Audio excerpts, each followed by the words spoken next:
الله من الشيطان الرجيم بسم الله الرحمن الرحيم كنتم خير أمة أخرجت للناس تأمرون بالمعروف وتنهون عن المنكر وقال تعالى وذكر فإن الذكرى تنفع المؤمنين صدق الله العظيم۔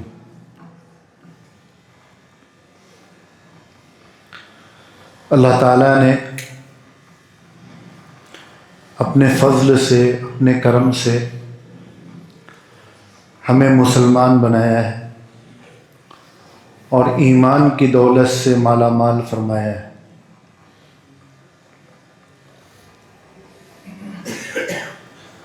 اللہ تعالیٰ نے اپنے آخری پیغمبر جناب محمد الرسول اللہ صلی اللہ علیہ وسلم پر جو دین نازل فرمایا، جو کتاب نازل فرمائی، وہ قیامت تک کے لیے ہے،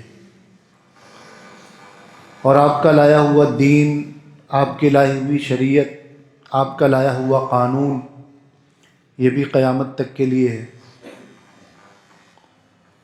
قیامت تک آنے والے تمام انسانوں کی کامیابی وہ دین اسلام پر منحصر ہے، دین اسلام پر ڈیپینڈ ہے۔ کوئی انسان دنیا میں کتنا ہی اچھا کیوں نہ ہو، لیکن اگر وہ ایمان والا نہیں ہے، کلمے والا نہیں ہے، اپنے پیدا کرنے والے پروردگار پر اس کا ایمان نہیں ہے، حضور صلی اللہ علیہ وسلم پر اس کا ایمان نہیں ہے، تو ایسے انسان کی ساری اچھائیوں کا بدلہ اس کو دنیا میں بھلے مل جائے، لیکن آخرت میں اس کے لیے کوئی جگہ نہیں ہوگی۔ ہونا یہ چاہیے تھا کہ جس پیغمبر کو اللہ تعالیٰ نے ہدایت کے لیے بھیجا اور دین کی تبلیغ کے لیے بھیجا، جب ان کی شریعت اور ان کا دین قیامت تک کے لیے ہے تو وہ پیغمبر بھی قیامت تک زندہ رہتے تاکہ لوگوں تک دین پہنچاتے۔ لیکن ہم سب جانتے ہیں کہ 40 سال کی عمر میں پیارے آقا صلی اللہ علیہ وسلم کو نبوت ملی، اور 63 سال کی عمر میں اللہ تعالیٰ نے اپنے پاس بلا لیا، تو حضور کو نبوت والی عمر صرف 23 سال کی ملی۔ ہم دیکھتے ہیں 1.25 لاکھ نبیوں میں دیگر نبیوں کی عمریں بہت زیادہ ہوئی۔ حضرت نوح علیہ السلام کی عمر 1000 کے قریب ہوئی، 950 سال تو انہوں نے خالی اپنی قوم کو سمجھایا ہے۔ حضرت ابراہیم کی بہت عمر ہوئی، اور بھی پیغمبروں کو اللہ تعالیٰ نے بہت زیادہ لمبی عمریں دی، لیکن حضور پاک صلی اللہ علیہ وسلم کو کل 63 سال کی عمر ملی۔ 40 سال کی عمر میں آپ پر قرآن نازل ہونا شروع ہوا، اور 23 سال کے بعد 63 سال کی عمر میں آپ دنیا سے پردہ فرما گئے۔ اب اللہ تعالیٰ نے جو ذمہ داری حضور پاک صلی اللہ علیہ وسلم پر ڈالی تھی، جسے قرآن پاک میں فرمایا یا ایھا الرسول بلغ ما انزل الیک من ربک، اے محمد صلی اللہ علیہ وسلم، اللہ تعالیٰ کی طرف سے آپ پر جو کچھ نازل کیا جا رہا ہے آپ اسے دوسروں تک پہنچائیے۔ یہ نبی کی بنیادی ذمہ داری تھی۔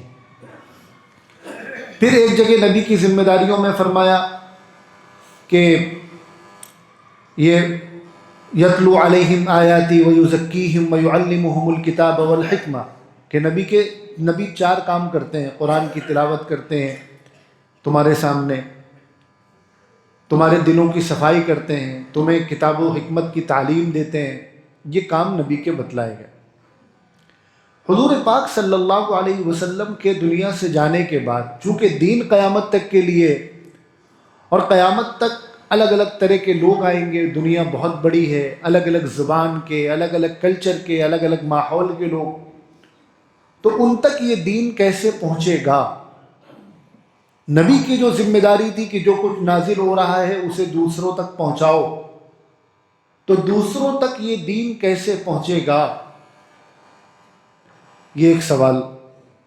دوسرا سوال کہ یہ جو نبی کے کام تھے کہ مسلمانوں کو قرآن پڑھ پڑھ کر سنانا، مسلمانوں کے دلوں کی صفائی کرنا، مسلمانوں کو قرآن کی تعلیم دینا، مسلمانوں کو حکمت کی تعلیم دینا، دین سکھانا،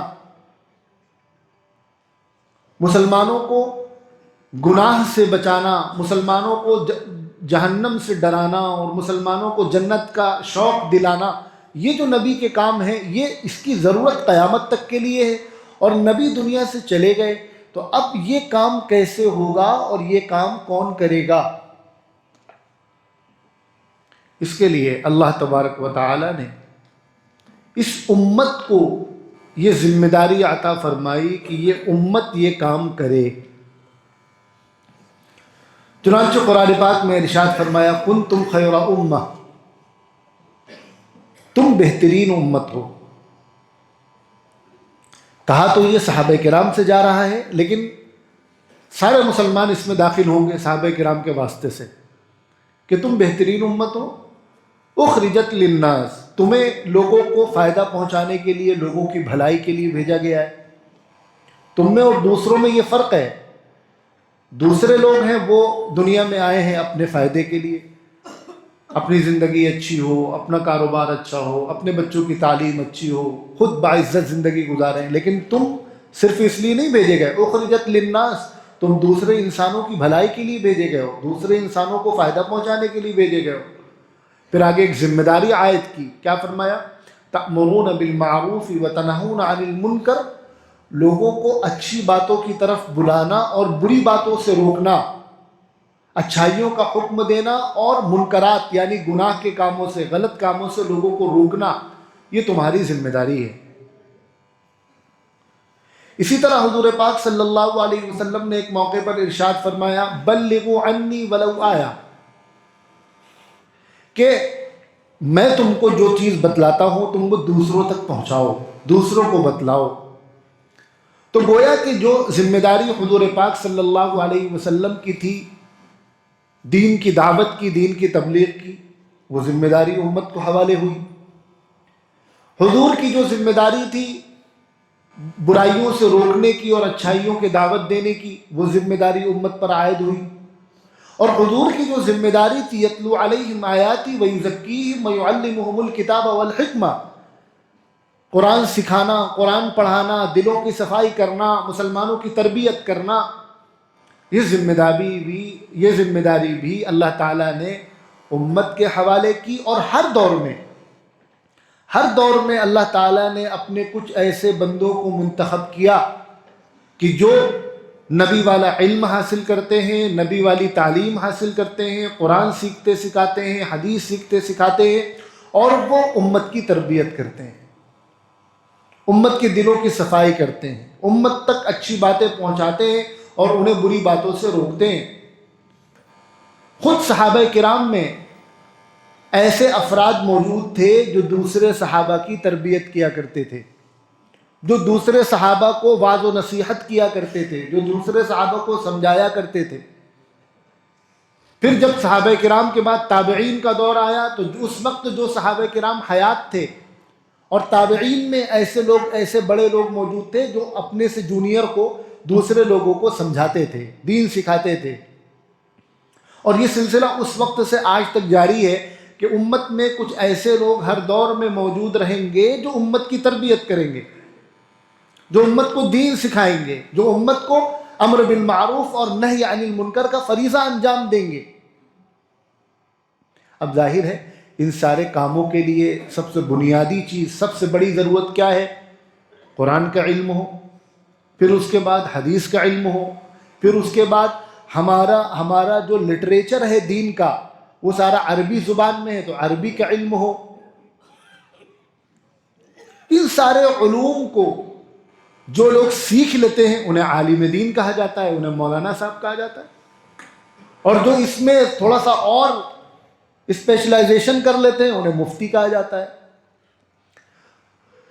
ایک حدیث ہے حضور پاک صلی اللہ علیہ وسلم کی جس میں آپ نے فرمایا کہ اللہ تعالیٰ ہر دور میں ایسے لوگوں کو پیدا کرتے رہیں گے کہ جو اس دین کو صحیح حالت پر باقی رکھ کر امت تک پہنچائیں گے، اور یہ ذمہ داری یکے بعد دیگرے، یعنی ایک جماعت موجود ہے، پھر ٹائم گزرا، اس کے بعد اللہ تعالیٰ فوراً دوسری جماعت پیدا کر دیں گے، پھر تیسری جماعت پیدا کر دیں گے، اور پوری دنیا میں ایسے افراد قیامت تک موجود رہیں گے جو الگ الگ طریقوں سے امت کی تربیت کریں گے، امت کی رہنمائی کریں گے اور دوسروں تک دین کی دعوت پہنچائیں گے۔ تو اصل کام تو یہ نبیوں کا تھا، لیکن چونکہ حضور پاک صلی اللہ علیہ وسلم 23 سال نبوت کے بعد دنیا سے گزار کر پردہ فرما گئے اور دین کی ضرورت قیامت تک ہے، اس کام کی ضرورت قیامت تک ہے، تو پھر اللہ تعالیٰ نے امت کے ذمے اور امت میں کچھ مخصوص افراد ان کے ذمے اللہ تعالیٰ نے اس کام کو لگا دیا۔ اب یہ جو کام ہے دین کی دعوت، ایک کام ہے دین کی حفاظت۔ ظاہر ہے جب تک کوئی چیز محفوظ نہیں ہوگی تب تک ہم اسے دوسرے تک کیسے پہنچائیں گے؟ تو سب سے پہلا کام ہے دین کی حفاظت۔ اس کے بعد اگلا کام ہے دین کی اشاعت، یعنی دین کو دوسروں تک پہنچانا، دین کی دعوت، دین کو دوسروں تک پہنچانا۔ تیسرا کام ہے تربیت، امت کی تربیت کرنا، امر بالمعروف، اچھے کاموں کا حکم دینا، نہی عن المنکر، برے کاموں سے روکنا۔ یہ نبیوں والے کام ہیں۔ شریعت نے، اللہ نے ان کاموں کے کرنے کا حکم تو دیا ہے، لیکن کسی ایک طریقے کا پابند نہیں کیا کہ یہ کام اسی طریقے پر کرنا ہوگا، بلکہ کچھ اصول بنا دیے، کچھ ضابطے بنا دیے کہ یہ باؤنڈری ہے، اس باؤنڈری کے اندر رہتے ہوئے ہر طرح سے تم یہ کام کر سکتے ہو، بس اس باؤنڈری سے باہر نہیں جانا، غلط طریقہ اختیار نہیں کرنا، جتنے بھی اچھے مثبت اور فائدے کے طریقے تم اختیار کر سکتے ہو وہ کر لو۔ چنانچہ حضور پاک صلی اللہ علیہ وسلم کے زمانے میں دین کی حفاظت کے لیے جو سب سے پہلا طریقہ اختیار کیا گیا وہ مدرسے کا قیام تھا۔ خود حضور نے اپنی زندگی میں مسجد نبوی میں ایک مدرسہ قائم کیا، وہاں باقاعدہ ایڈمیشن ہو کر آ کر صحابہ کرام رہتے تھے، ان کے کھانے پینے کا نظم کیا جاتا تھا اور وہ وہاں آ کر رات دن دین سیکھتے تھے، قرآن سیکھتے تھے۔ تو نبی کے زمانے سے مدرسوں کا سلسلے شروع ہوا جو آج تک چل رہا ہے، یہ دین کی حفاظت کا ایک طریقہ ہے، یہاں دین محفوظ ہو رہا ہے۔ پھر یہاں استاد اپنے شاگردوں کو دین پڑھا رہا ہے تو دین کی اشاعت ہو رہی ہے، اس دین کو منتقل کیا جا رہا ہے۔ ایک استاد بیٹھا ہے بخاری کھول کر، دارالعلوم دیوبند آپ جائیں، سامنے 1500 اور 2000 شاگرد بیٹھے ہیں، ایک استاد ہے 2000 لوگوں تک حدیث پہنچا رہا ہے۔ اس طرح دین پھیل رہا ہے۔ پھر یہ 2000 میں ہر آدمی ایک ایک جگہ بیٹھے گا اور اتنے لوگوں کو تیار کرے گا، تو یہ جس طرح برانچ سے برانچ نکلتی ہے نا، اس طرح پوری دنیا میں دین کی حفاظت بھی ہو رہی ہے اور دین کی اشاعت بھی ہو رہی ہے۔ تو دین کی حفاظت اور دین کی اشاعت کے لیے ایک کام تو مدرسے کا ہو گیا جو نبی نے اپنے زمانے میں شروع کیا۔ اسی طرح صحابہ کرام کے بعد سے کتابوں کے لکھنے کا سلسلہ شروع ہوا کہ کتابیں لکھی جائے، یہ بھی دین کی حفاظت اور دین کی اشاعت کا ایک طریقہ ہے۔ آج بھی آپ دیکھیں لائبریریاں بھری پڑی ہیں، آج بھی سینکڑوں اور ہزاروں کی تعداد میں، لاکھوں کی تعداد میں علماء موجود ہیں جن کا لکھنے پڑھنے کے سوا کوئی دوسرا کام ہی نہیں ہے، جنہوں نے اپنی زندگی اس کے لیے کھپا رکھی ہے۔ ان کا کام صرف لکھنا لکھنا لکھنا۔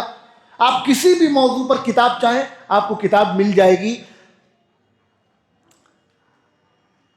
ہمیں اس پر بھی غور کرنا چاہیے کہ آج 1450 اور 1500 سال گزرنے کے بعد ہمارے سامنے کوئی پرابلم آتی ہے تو اس ٹاپک پر ہمیں کتاب مل جاتی ہے، تو وہ کون لوگ رہے ہوں گے جنہوں نے اتنا پہلے یہ ساری چیزیں سوچ کر کتابیں لکھ ڈالی؟ کتنا بڑا احسان ہے ان کا امت کے اوپر۔ تو دین کی دعوت کا، دین کی اشاعت کا ایک طریقہ یہ ہے کہ کتابیں لکھی جائیں۔ اسی طرح خانقاہوں کا نظام ہوا۔ نبی کی ذمہ داریوں میں ایک ذمہ داری ہے تزکیہ نفس، دلوں کی صفائی، لیکن نبی نے کسی ایک طریقے کا پابند نہیں کیا کہ دل کی صفائی اسی طریقے پر کی جائے گی۔ ہمارے بزرگوں نے جس طریقے کو فائدہ مند سمجھا وہ طریقہ اختیار کیا، چنانچہ خانقاہوں کا نظام چلا، جہاں عام انسان جاتا ہے اللہ والوں کے پاس، ہاتھ میں ہاتھ دے کر بیعت ہوتا ہے اور پھر وہ اس کو وظیفہ بتلاتے ہیں، گناہوں سے بچنے کا طریقہ بتلاتے ہیں، اس کے دل کی صفائی کرتے ہیں۔ اس طرح انسانوں کے دلوں کی صفائی ہوتی ہے، تو خانقاہوں کا نظام چل پڑا، یہ بھی نبیوں والا کام۔ اسی طرح یہ جو تقریر ہوتی ہے، جمعہ کے بیانات ہو رہے ہیں، حضور پاک صلی اللہ علیہ وسلم جو خطبہ دیا کرتے تھے جمعہ کا، چونکہ وہاں ساری آڈینس عربی تھی، صحابہ کرام عربی بولنے والے تھے، عربی سمجھنے والے تھے، تو نبی کا جو خطبہ ہوتا تھا وہ عربی میں ہوتا تھا۔ اب ہم لوگ چونکہ اردو اسپیکنگ یا ہندی اسپیکنگ ہے تو اسی میں خطبہ ہوتا ہے۔ کئی بار دل میں یہ خیال ہوا کہ جمعہ میں جو خطبہ پڑھا جاتا ہے آپ حضرات کو اس کا ترجمہ بھی سنایا جائے، بتایا جائے کہ خطبے میں کہا کیا جا رہا ہے۔ ہم پتہ چلا 10 سال سے 20 سال سے خطبہ سنتے اور پڑھتے چلے آ رہے ہیں، لیکن آج تک پتہ ہی نہیں کہ اس خطبے میں کہا کیا جا رہا ہے۔ یہ خطبے میں کوئی ایسی رسمی باتیں نہیں ہیں، اس میں قرآن کی آیت ہے، احادیث ہیں، امت کے لیے اللہ نے اور نبی نے کیا احکامات ارشاد فرمائے ہیں، کیا ہدایت دی ہے، وہ خود اس خطبے میں پڑھا جاتا ہے۔ تو کبھی اللہ نے توفیق دی تو انشاءاللہ وہ بھی آپ حضرات کے سامنے اس کا ترجمہ کریں گے کہ خطبے میں کہا کیا جا رہا ہے۔ تو نبی خطبہ دیا کرتے تھے، پھر سلسلہ چلا واعظ و نصیحت کا۔ تو یہ جو تقریر ہوتی ہے، علماء جو تقریر کرتے ہیں، یہ بھی اسی کا ایک حصہ ہے، نبیوں والا کام ہے۔ اب تقریر کی بہت ساری شکلیں ہوتی ہیں، لوگوں کو جمع کر کے گفتگو کرنا، جمعہ میں تو مجمع آتا ہی آتا ہے، اس کے علاوہ کسی موضوع پر جلسہ کر لیا گیا، پروگرام کر لیا گیا، لوگوں کو جمع کیا گیا، بیان ہو رہا ہے، یہ بھی وہ جو کام تھا دین کی دعوت کا، دین کی اشاعت کا، اچھے کاموں کے حکم دینے کا، برے کاموں سے روکنے کا، یہ ان کاموں میں وہ جو ذمہ داری تھی، اس ذمہ داری کو ادا کرنے کے بہت سارے طریقوں میں سے ایک طریقہ یہ بھی ہے۔ اب جو جلسے وغیرہ کا نظام ہے اس میں ایک یہ ہے کہ انڈور کر لیا، مسجد کے اندر، مدرسے کے اندر، کسی بلڈنگ میں لوگوں کو جمع کر کے، سب سے مبارک جگہ تو مسجدیں ہیں کہ مسجد میں لوگوں کو جمع کر کے بات کر لی گئی۔ پھر ضرورت کے حساب سے اسے باہر لے کر آیا گیا کہ نہیں، مسجد میں کم لوگ آ رہے ہیں، زیادہ لوگ نہیں آ پا رہے ہیں، بہت ساری وجوہات کی بنا پر، تو زیادہ لوگوں تک اپنی بات پہنچانے کے لیے مسجد سے باہر نکلا جائے، میدانوں میں پروگرام کیا جائے، روڈ پر پروگرام کیا جائے۔ تو یہ جلسوں کا جو کلچر ہے یہ اس کا ایک حصہ ہے، اسی ذمہ داری کا ایک حصہ ہے۔ اسی میں جو ہمارے یہاں حضرت مولانا الیاس صاحب رحمۃ اللہ علیہ نے دعوت و تبلیغ کا نظام شروع کیا کہ کچھ لوگ ہوں جو نکلیں اور پھر لوگوں کے پاس جائیں اور ان کو دین کی دعوت دیں، خود دین سیکھیں۔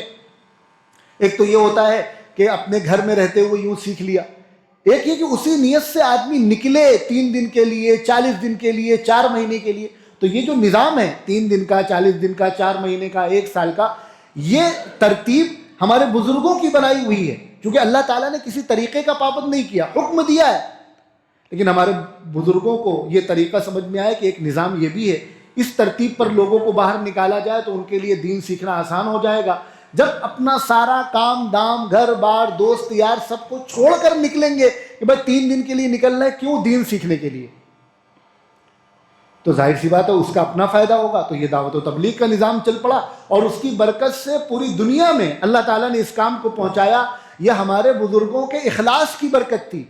1866 میں دارالعلوم دیوبند کا قیام عمل میں آیا، صرف ایک درخت کے نیچے ایک چھوٹی سی مسجد میں ایک استاد ہے، ایک شاگرد ہے، صرف 150 سال کی عمر میں آج دارالعلوم دیوبند کو اللہ تعالیٰ نے اس مقام پر پہنچا دیا ہے کہ دنیا کا کوئی ملک ایسا نہیں ہے جہاں دارالعلوم کے پڑھے ہوئے لوگ موجود نہ ہوں۔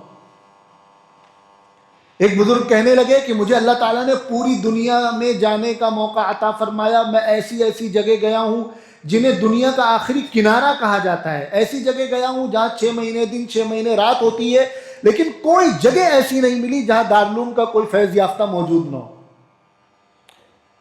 ایک بہت بڑے عرب بزرگ ہیں شیخ عوامہ، وہ لکھتے ہیں اپنی کتاب میں کہ دارالعلوم دیوبند کی جتنی عمر ہے 150 سال کی، اللہ تعالیٰ نے اس سے کئی گنا زیادہ کام دیوبند سے لے لیا، لاکھوں کی تعداد میں علماء نکل کے پوری دنیا میں پھیل گئے۔ اور شروعات کہاں سے ہوئی تھی؟ ایک استاد اور ایک شاگرد تھے، جن لوگوں نے دارالعلوم دیوبند کا قیام کیا ہوگا انہیں بھی نہیں پتا ہوگا کہ اللہ تعالیٰ ہم سے کتنا بڑا کام لینے جا رہے ہیں، لیکن چونکہ اخلاص تھا تو اللہ تعالیٰ نے آج کہاں سے کہاں پہنچا دیا۔ حضرت مولانا الیاس صاحب رحمۃ اللہ علیہ کے واقعات میں لکھا ہے، بلکہ بعد کے مولانا یوسف صاحب وغیرہ کے بھی، ایسی ایسی جگہ جا رہے ہیں جہاں کوئی پوچھنے والا نہیں ہے، خود 2 آدمی گئے، ایک آدمی تقریر کر رہا ہے اور ایک آدمی سن رہا ہے، کہیں بیٹھنے کی جگہ نہیں ہے، جا کے صفائی کر کے خود وہاں بیٹھ رہے ہیں، لالٹین جلا رہے ہیں اور وعظ و نصیحت کر رہے ہیں، کوئی نہیں ہے سننے والا۔ چونکہ اخلاص پر کام کی شروعات کی گئی تو اللہ تعالیٰ نے پوری دنیا میں اس کام کو پھیلا دیا.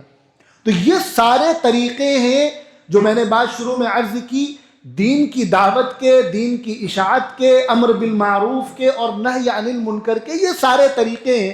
انہی طریقوں میں جیسے میں نے تذکرہ کیا، ایک طریقہ ہے جلسوں کا، جو جلسے منعقد کیے جاتے ہیں. آج کی جو ہماری نئی جنریشن ہے، ان کے ذہنوں میں یہ سوال پیدا ہوتا ہے کہ یہ بس ایک رسمی سی چیز ہے اور یہ صرف مولانا لوگوں کا ایک خاص پیٹرن ہے، جلسے ولسے. ہم لوگوں کو بہت زیادہ اس کی ضرورت نہیں ہے. کیوں ضرورت نہیں ہے؟ کیونکہ موبائل میں ہم بیان سن لیتے ہیں، بس کافی ہے. جمعہ میں امام صاحب کا بیان سن لیتے ہیں، کافی ہے. تو ہمیں اس کی ضرورت نہیں ہے. تو اس سلسلے میں مجھے 2-3 باتیں آپ سے عرض کرنی ہے. ادھر پچھلے سال 6 مہینے میں بہت سارے لوگوں نے بہت سارے سوالات پوچھے، تو یہ خیال ہوا کہ اس پر بھی کسی دن بات کی جائے. جیسا کہ میں نے عرض کیا کہ دین کے بہت سارے کاموں میں ایک کام یہ بھی ہے، تو ظاہر ہے یہ اپنے آپ میں یہ اہم ہے، غیر ضروری نہیں بلکہ ضروری ہے. جس طرح مدرسہ ضروری ہے، جس طرح کتابیں لکھنا ضروری ہے، جس طرح دعوت و تبلیغ کا کام ضروری ہے، اسی کی ایک شکل یہ جلسے بھی ہے، اس لیے بھی ضروری ہے. اور پھر دین سیکھنے کے 2 طریقے ہوتے ہیں. ایک تو یہ ہے کہ انفرادی طور پر پرسنلی کوئی ایک آدمی کسی کے پاس جا کر دین سیکھ لے، لیکن دینی بیداری پیدا کرنا، دینی مزاج بنانا، دینی ماحول بنانا، ماحول پیدا کرنا، انوائرمنٹ کریٹ کرنا، اسلامی انوائرمنٹ بنانا، اور دل میں مسلمان ہونے کا شعور پیدا کرنا کہ تم مسلمان ہو، تم عام لوگوں کی طرح نہیں ہو، تم مسلمان ہو، تمہارے اندر کچھ ذمہ داری ہے. اس کے لیے پبلک گیدرنگ بہت ضروری ہوتی ہے. کوئی بھی انوائرمنٹ کریٹ کرنے، آپ دیکھیں کوئی بھی پولیٹیکل ایجنڈا ہوتا ہے تو اس کے لیے پبلک ریلیز کی جاتی ہے کہ نہیں کی جاتی. حالانکہ سوشل میڈیا کا زمانہ ہے، منٹوں سیکنڈوں میں ہماری پولیٹیکل پارٹیز، ہمارے پولیٹیکل لیڈرز اپنا میسج لوگوں تک پہنچا سکتے ہیں منٹوں سیکنڈوں میں.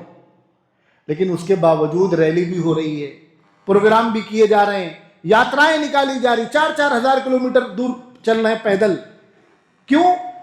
چونکہ یہ جو پبلک گیدرنگ ہوتی ہے اس سے ماحول بنتا ہے، ایک رائے بنتی ہے لوگوں میں، لوگوں کی ایک سوچ بنتی ہے.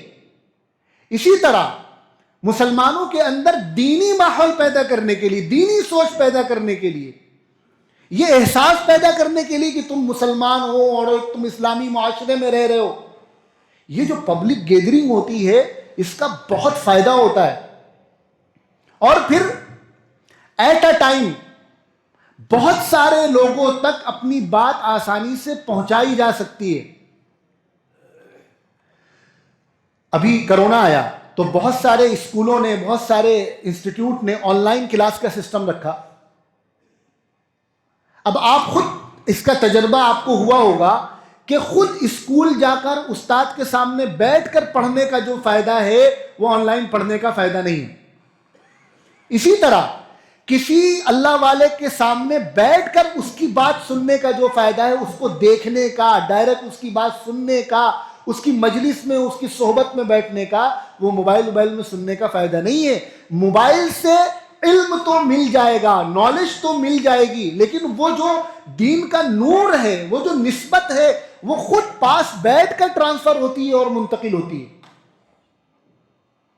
حضرت جبرائیل علیہ السلام جب حضور پاک صلی اللہ علیہ وسلم کے پاس پہلی وحی لے کر آئے تو صرف پڑھنے کا حکم نہیں دیا بلکہ آپ کو اپنے سینے سے لگایا.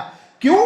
کیونکہ زبان کے ذریعے علم منتقل کیا جا سکتا ہے، لیکن علم کا جو نور ہوتا ہے وہ سینے سے سینے پہ منتقل ہوتا ہے، صحبت سے، ساتھ بیٹھنے سے. اس لیے یہ جلسے اس لیے بھی ضروری ہوتے ہیں، ان کا ایک فائدہ یہ بھی ہوتا ہے. پھر ہمارے شہر میں جلسے 2 طرح کے ہوتے ہیں، ایک تو انڈور ہوتے ہیں، ایک آؤٹ ڈور ہوتے ہیں. جو انڈور پروگرام ہوتے ہیں مسجدوں میں، مدرسوں میں، کسی ہال کے اندر، اور جو باہر ہوتے ہیں ایک مقصد تو ان کا یہ ہوتا ہے کہ لوگوں تک دین کی بات پہنچائی جائے، لیکن جو پروگرام باہر انڈور ہوتے ہیں، میں بہت سیدھی اور صاف بات آپ تک پہنچانا چاہتا ہوں. آج کے حالات میں ہندوستان کے مسلمان اور خاص طور پر ہمارے صوبے کے مسلمان جس پولیٹیکل کرائسس سے گزر رہے ہیں، جن چیلنجز سے گزر رہے ہیں، وہ ہم سب کے سامنے ہیں، اس کو بتلانے کی ضرورت نہیں ہے. ہر وہ کام جس میں پبلک پلیسز پر مسلمان نظر آئیں، اس کو روکنے کی کوشش کی جا رہی ہے. مسلمان، آپ کے مسلمان ہونے سے پرابلم نہیں ہے، لیکن آپ نظر آئیں گے تو پرابلم ہے. آپ باہر کھلی جگہ پر نماز نہیں پڑھ سکتے، آپ کھلی جگہوں پر دین کی بات نہیں کر سکتے، آپ بارات کی وجہ سے یا دوسرے پروگراموں کی وجہ سے آپ رات بھر لاؤڈ اسپیکر لگائیں، کسی کو کوئی پرابلم نہیں. لیکن اگر آپ 2 سے 4 سے زیادہ لاؤڈ اسپیکر لگا کر اذان 5 منٹ کی اذان دے رہے ہیں تو اس سے پرابلم ہے. ان حالات میں ابھی پچھلے سال کی بات ہے کہ ایک جگہ ایک صاحب اپنے گھر میں تراویح کا پروگرام کر رہے تھے، ان پر کیس کر دیا گیا. آپ حضرات نے شاید اخبار میں پڑھا ہو. ہمارے شہر کانپور میں عیدگاہ کی ایک پرانی روایت چل رہی تھی، یعنی ٹھیک ہے بھیڑ زیادہ ہوتی ہے، مجمع زیادہ ہوتا ہے تو باہر بھی صفیں لگ جاتی ہیں روڈ پر. اب یہ کہہ کر بند کر دیا گیا کہ بھائی کوئی بھی دھارمک کام باہر روڈ پر نہیں ہونا چاہیے. ٹھیک ہے، لوگوں نے مان لیا، اس کو بند کر دیا. لیکن ہم سب خوب جانتے ہیں کہ کیا سارے دھارمک کام روڈ سے بند کر دیے گئے؟ جن کے لیے ان کو اجازت دینی ہے وہ خوب کر رہے ہیں، روڈ جام کر رہے ہیں، ان کے لیے پورا راستہ اور ٹریفک چینج کر دیا جاتا ہے، وہ ہو رہا ہے. ہم لوگوں کے جو دینی پروگرام باہر ہوتے ہیں، کئی سال پہلے آرڈر پاس کر دیا گیا کسی نئے پروگرام کی پرمیشن نہیں دی جائے گی، لیکن جو پہلے سے ہوتے چلے آ رہے ہیں ان میں اڑنگا لگانا شروع کر دیا. ایک بڑا قرات کا پروگرام طلاق محل میں ہر سال پچھلے کئی سالوں سے ہوتا تھا، اس کو اس سال باہر روڈ پر نہیں ہونے دیا. ایسے حالات میں ہماری یہ آپ کی ملی ذمہ داری بن جاتی ہے کہ ہمارے وہ پروگرام جس سے مسلمان نظر آ رہے ہوں، جس سے مسلمانوں کا حوصلہ بڑھتا ہو، جس سے ماحول بنتا ہو، جس سے دنیا کے سامنے میسج جاتا ہو. ہم نے مسجد میں 150 لوگوں کو جمع کر کے دین کی بات کر لی تو ان 150 لوگوں تک تو دین کی بات پہنچ گئی، لیکن ہمیں دنیا تک اپنا میسج پہنچانا ہے تو اس کے لیے تو ہمیں باہر نکلنا ہی پڑے گا. تو یہ جو باہر آؤٹ ڈور پروگرام ہو رہے ہیں جن سے پوری دنیا تک ہم اپنا ایک میسج پہنچاتے ہیں، جس میں مسلمان اور غیر مسلم سب تک ہمارا میسج پہنچتا ہے، ان پروگراموں کو باقی رکھنا اور زندہ رکھنا ہماری دینی ضرورت ہے، ہماری ملی ضرورت ہے، مسلمانوں کی ضرورت ہے. بسا اوقات کوئی بڑا پروگرام شہر میں ہوتا ہے اور بعض لوگوں سے کہا جاتا ہے کہ بھائی اس میں پارٹیسپیٹ کریے، اس میں حصہ لیجئے، تو یہ ہوتا ہے کہ یار بس مولوی لوگ کے پاس یہی کام رہ گیا ہے، جلسے جلوس. بھائی یہی کام ہی ہے ہمارے بہت سارے کاموں میں ایک کام یہ بھی ہے کہ مسلمانوں کی گیدرنگ ہو، ان کو جمع کیا جائے، اندر بھی جمع کیا جائے اور باہر بھی جمع کیا جائے اور ایک عام ماحول بنایا جائے. اور آج کی سیاسی ضرورت بھی ہے کہ اس طرح کے مسلمانوں کے اجتماعات ہوں تاکہ یہ میسج جائے کہ ہاں مسلمان بھی اس ملک کے شہری ہیں. جیسے تمہارا دوسری چیزوں پر حق ہے ویسے مسلمانوں کا بھی ہے. اگر تم 10 دن کسی پورے پنڈال میں اور باہر روڈ پر مائک لگا کر اپنا پروگرام کر سکتے ہو تو مسلمان بھی 4 گھنٹے کے لیے اور 6 گھنٹے کے لیے کر سکتے ہیں.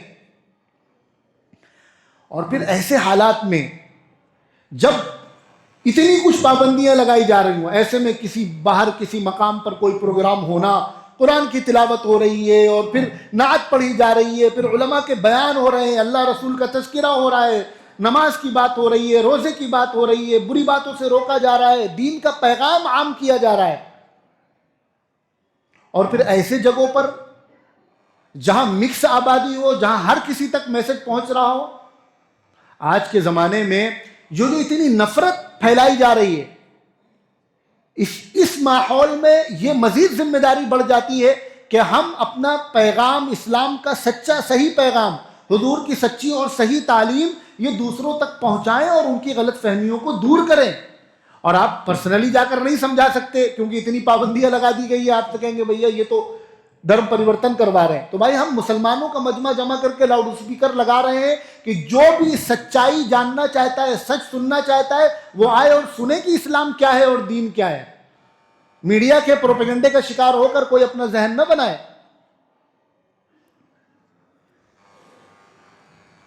جمعیت علماء شہر کانپور کی طرف سے پچھلے 100 سالوں سے ایک پروگرام رجب کے مہینے میں ہوتے ہیں.